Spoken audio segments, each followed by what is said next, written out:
एकनाथ शिंदे मुख्यमंत्री असताना मागच्या सरकारमध्ये मंत्रिपदाचा दावा करूनही भरत गोगावले यांना शेवटपर्यंत वाट पाहावी लागली होती।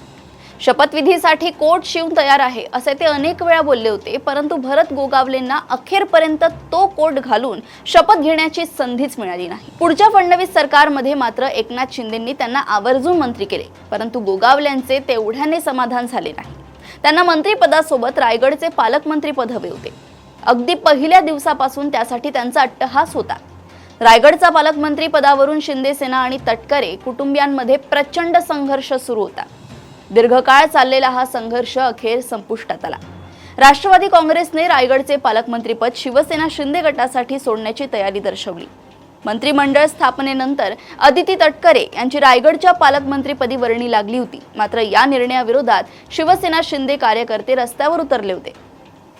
शिवसेना शिंदे गटाच्या आक्रमक पावित्र्यानंतर अदिती तटकरे यांच्या पालकमंत्रीपदी नियुक्तीच्या निर्णयाला स्थगिती देण्यात आली होती। तेव्हापासून रायगडचे पालकमंत्रीपद रिक्त ठेवण्यात आले होते।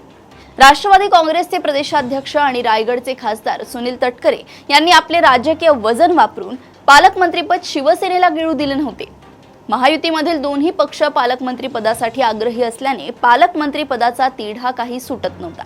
पण विधान परिषदेच्या कोकण स्थानिक स्वराज्य संस्था मतदारसंघ निवडणुकीनंतर पालकमंत्रीपदाचा तिढा अखेर सुटला आहे। विधान परिषदेच्या या जागेसाठी शिवसेना शिंदे गट आग्रही होता। निवडणुकीत शिवसेना शिंदे गटाने माघार घेत राष्ट्रवादी काँग्रेसच्या अनिकेत तटकरे यांच्यासाठी जागा सोडली, त्यामुळे अनिकेत तटकरे बिनविरोध निवडून आले। या बदल्यात राष्ट्रवादी काँग्रेसने रायगडच्या पालकमंत्री पदावरील आपला दावा अखेर सोडला आणि गोगावलेंचे धोडे पालकमंत्री पदाच्या गंगेत न्हाले। अशाच घडामोडी व अपडेट सोबत पुन्हा भेटूया देशोन्नती संपादकीयमध्ये। बघत रहा देशोन्नती। नमस्कार।